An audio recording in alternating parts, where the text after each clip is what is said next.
everybody. I'm just off from a First Minister's meeting call with the Prime Minister and my colleagues across the country, discussing important matters, specifically the negotiations with the United States on our free trade agreement with them in Mexico, the CUSMA agreement, getting an update from Don LeBlanc and from the Prime Minister on that, and raising issues that are priority for British Columbians.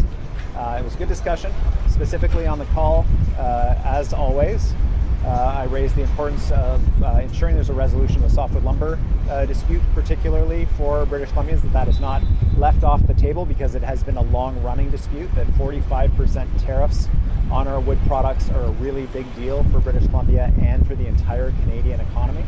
Also the impact of the countermeasures that Canada has placed on steel imports into Canada on BC manufacturers that use steel products. This is a system that needs to work for British Columbia as well as the rest of the country and ensure that our own countermeasures aren't impacting Canadian jobs. And I also expressed my concern about the fact that in Alberta and the federal government's bilateral agreement, that significant matters of importance to British Columbians were negotiated without us at the table, namely the national carbon price and methane emission rules, and expressed my concern and my desire that that never happen again. The national conversations must happen at the national table, not with just one province. It was a good and constructive conversation, obviously overshadowed a little bit by the comments of the President that he is not necessarily looking to renew the CUSMA agreement. The technical implications, I understand, of that would be that this would be a 10-year rather than a 16-year agreement.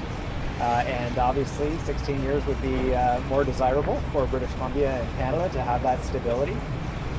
But a bit bizarre. If the President doesn't want to renegotiate CUSMA, then what are we doing? Let's just get on with business. Let's have both sides respect the agreement, and let's continue with the existing CUSMA agreement. And to be blunt, this sequel to The Art of the Deal is pretty lame.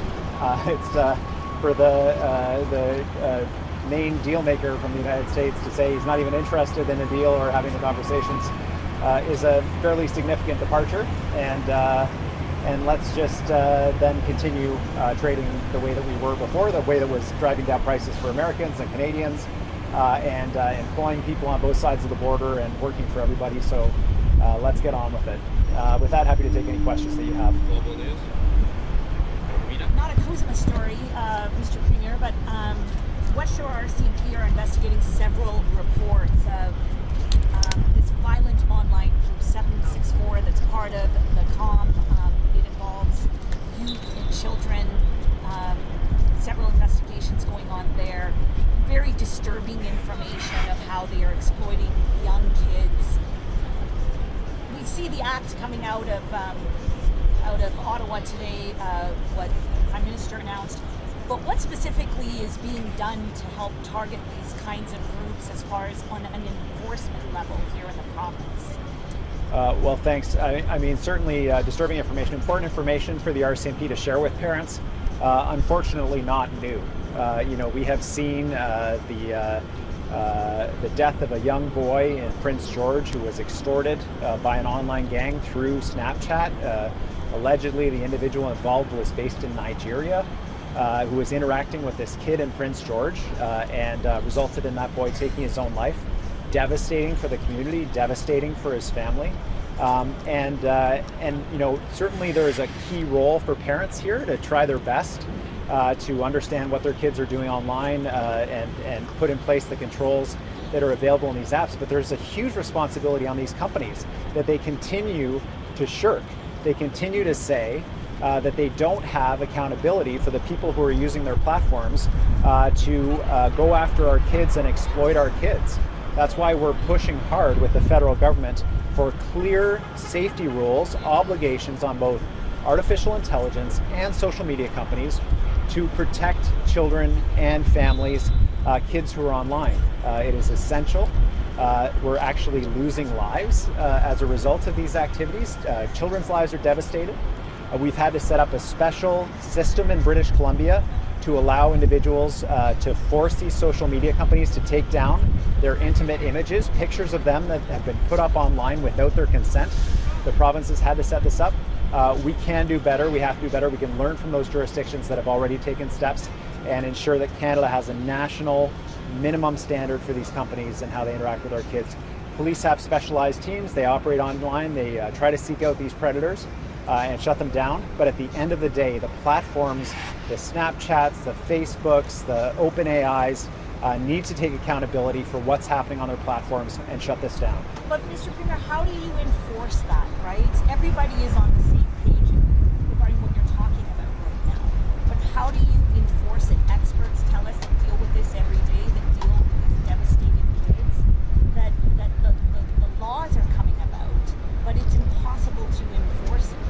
We had a voyeurism case recently on the island where there's still 600 plus victims who've yet to be identified. They don't know if their images are out there. So how do you force these social media platforms, companies, to get in line with what the government is asking them to do, what the law says? Yeah.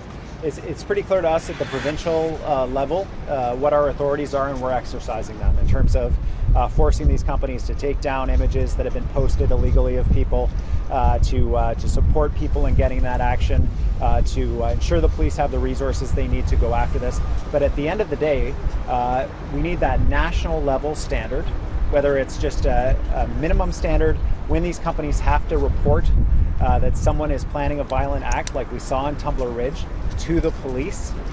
Just a minimum standard like that to say that you are criminally responsible to provide that information, to hold those people behind these companies accountable. And we can do that. They're all based in the United States. It's not hard. We do it all the time. That is very possible to do. The other is to actively police and shut down the accounts that are being used by people in third countries.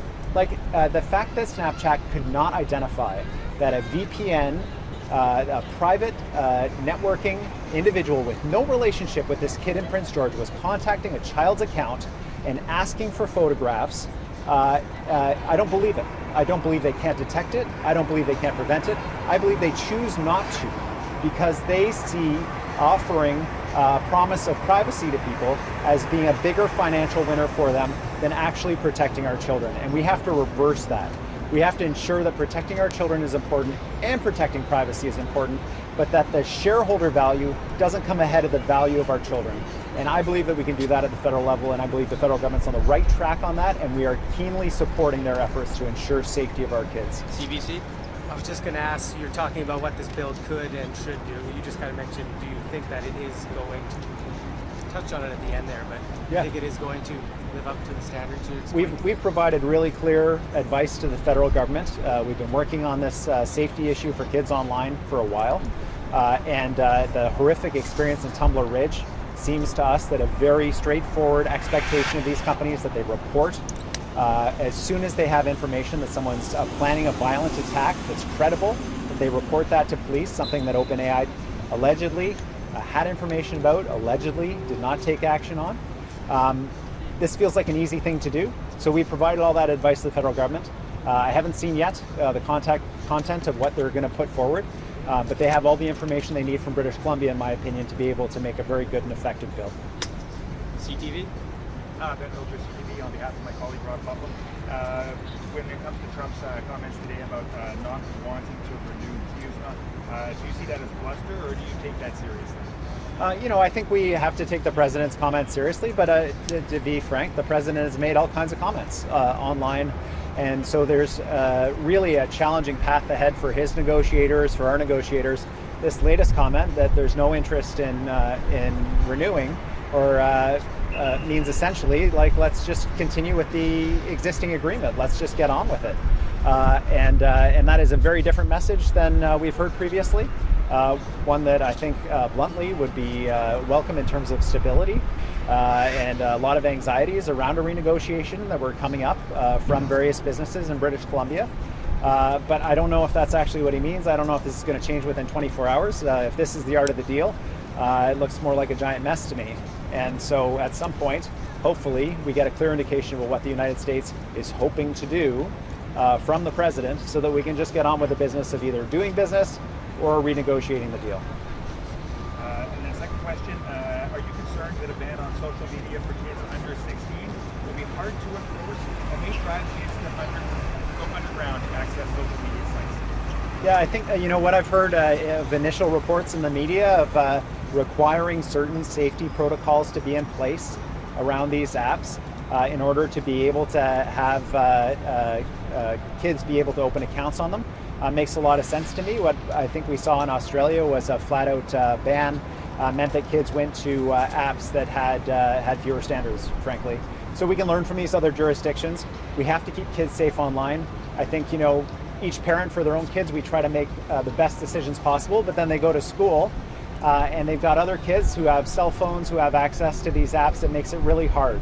So a consistent national standard, a standard we can enforce and support at the provincial level, will be one that will make life easier for parents, make life online safer for kids as they learn about how to interact as citizens online.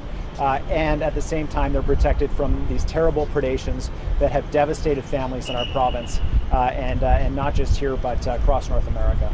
Thank you, everyone. Okay, one follow-up. Sorry, just quickly on the Somalian World Cup referee. Oh, yeah. Came online speaking out about that. Denied entry into the States. What are your thoughts there? Yeah, I mean, this is just a heartbreaking story about this referee from Somalia, a refugee, a guy who gets a visa from the United States. He has his background prodded and poked, and he gets the sign-off from the U.S. to come to the country, and then he shows up, and he's turned away at the border and told that he is not eligible to fulfill a life stream and an amazing thing for a refugee young man to be able to do, to referee at a World Cup in North America. What an exciting and amazing thing. I can tell you this, in British Columbia, he would be welcomed and celebrated for his accomplishments. We would be thrilled to have him refereeing games here. The president was very clear in his opinion about Somali refugees. He called them garbage. Well, let me tell you that someone who overcomes the incredible hardships and persecutions of an individual like this should be upheld. And in British Columbia would be considered gold, not garbage. Thanks very much. Thanks, everyone.